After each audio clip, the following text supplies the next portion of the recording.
Bonjour à tous les amis, bienvenue sur la chaîne Mad Next One. On se retrouve pour une nouvelle vidéo, très marrante pour le coup. Vous allez voir comment Philippe de Villiers se moque de Macron à propos de son kit de survie. C'est juste une masterclass. Je peux vous dire que pour moi, c'est le seul homme politique à avoir la tête sur les épaules. Trêve de plaisanterie, je vous laisse avec la vidéo, on se retrouve juste après ça. Europe 1 nous a appris cette semaine que le gouvernement s'apprête à envoyer un manuel de survie en cas de conflit armé ou de crise sur le sol français, un livret d'une vingtaine de pages qui détaillera les bons gestes à adopter si l'une de ces menaces arrivait. Calqué sur le modèle suédois, il sera envoyé à tous les foyers d'ici à cet été. Est-ce que votre kit est prêt, Philippe de Villiers? Ils sont complètement tapés.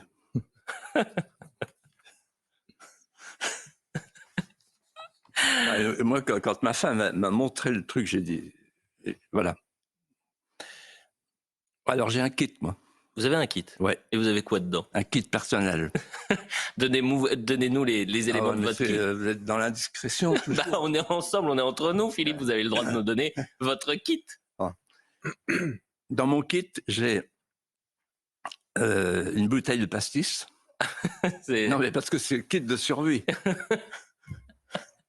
Déjà, avec le Covid, ça m'a servi. Hein. Ensuite, avec modération, j'ai un casque audio pour écouter l'Adieu à la France de Delerue, qu'on peut écouter 1000 fois, 10 000 fois, 100 000 fois.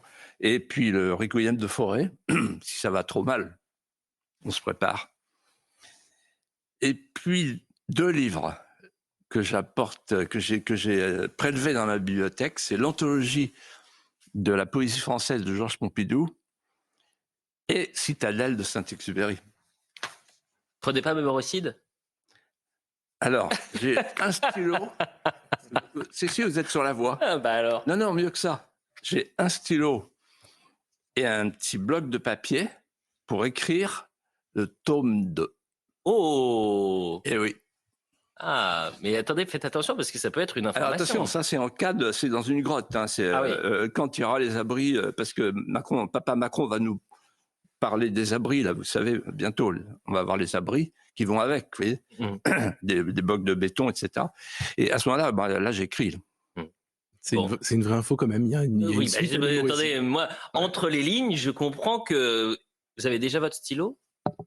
Vous êtes déjà en train d'écrire le tome 2? Ah non, mais j'ai pas dit ça. J'ai dit j'attends. Mais attendez, nous on est journalistes. Vous venez d'avoir. Attendez, est-ce que vous comprenez ce qui se passe? C'est la guerre. Vous êtes au courant? Ben alors, faut écrire vite. Il n'y a que Trump et Poutine qui sont pas au courant. À Riyad, ils font la paix, mais avec Macron à Bruxelles, on fait la guerre tous les jours là. Bon, et le kit de survie, c'est quoi? Oui, revenons parce qu'on a beaucoup parlé de l'infantilisation pendant le Covid et on en parlera dans un instant du Covid. Alors, mais ce kit, vous avez dit, ils sont complètement tapés. Mais qu'est-ce que ça dit de l'état de notre société? Ben, vous avez vu les instruments là? On peut les revoir d'ailleurs. Oui, regardez, parce que oui. Radio à pile, médicaments, trousse de premier secours. Alors là, regardez, il y a une paire de lunettes de rechange et et des clés de voiture de rechange. Oui. Alors c'est très intéressant.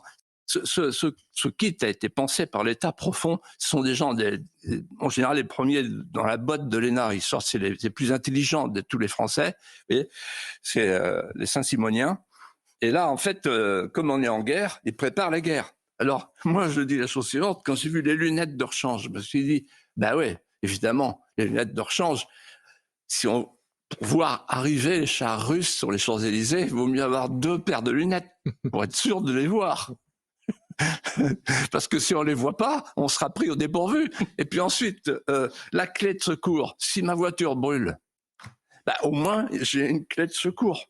Ouais. Voilà. Donc, la guerre est là, elle est proche, on a un kit de survie. Ça coûte combien? Ah bah justement, je n'avais pas le chiffre. Le budget pour ce manuel, je ne l'ai pas. Vous l'avez? Non, mais je voudrais bien l'avoir. Hein. Ah bah attendez, il y a meilleur journaliste que moi, Geoffroy Lejeune. Vous avez l'information ou pas? J'ai pas du tout. Faudrait demander. À mon avis, ça coûte aussi cher que l'Arcom. Oula! Oui. On les salue, l'Arcom. Ils sont très attentifs à notre émission. Bon, puisqu'on parlait d'infantilisation, Philippe de Villiers. Alors non, l'infantilisation, allons-y. Non, pardon, excusez-moi, mais là, je pense à Philippe Muret. Si Philippe Muret revenait, il referait sa lettre aux djihadistes. Pourquoi? Parce que vous parlez d'infantilisation et vous m'y faites penser. En fait, ce à quoi on assiste, il faut que les gens qui nous regardent comprennent. On assiste à l'infantilisation d'un peuple de consommateurs. Voilà. Et donc, qui mettent leur âme dans un caddie, le caddie laïque, obligatoire et universel. Voilà où on en est. Bon. Et Philippe Muret, lettre ouverte aux djihadistes, de tête, je crois me souvenir, il disait, voilà, l'Occident va finir en Bermuda. Craignez le courroux de l'homme en Bermuda. Alors, craignez le courroux de l'homme en Bermuda. Excellent, Geoffroy. Et on continue. Craignez la colère du consommateur, du vacancier qui sort de ce camping-car. Vous nous imaginez vautrer dans nos loisirs, dans nos plaisirs, qui nous ramollissent. Eh bien, sachez, chers djihadistes, que nous sommes prêts à nous battre comme des lions pour défendre notre ramollissement. Chers djihadistes, vous voyons chevaucher vos éléphants de fer et de feu et entrer avec fureur dans notre magasin de porcelaine. Hélas, ce magasin de porcelaine est vide. Les propriétaires que nous sommes l'ont vidé de tout ce qui était entassé. Chers djihadistes, nous triompherons de vous. Nous vaincrons parce que nous sommes les plus morts. Voilà ce que m'inspire le kit de survie. Les amis, la vidéo touche à sa fin. Merci à tous les nouveaux abonnés. Ça fait super plaisir, on est de plus en plus nombreux. Continuez à liker, à partager si vous en avez la possibilité. Et je vous dis à très vite pour une nouvelle vidéo. À très bientôt, salut!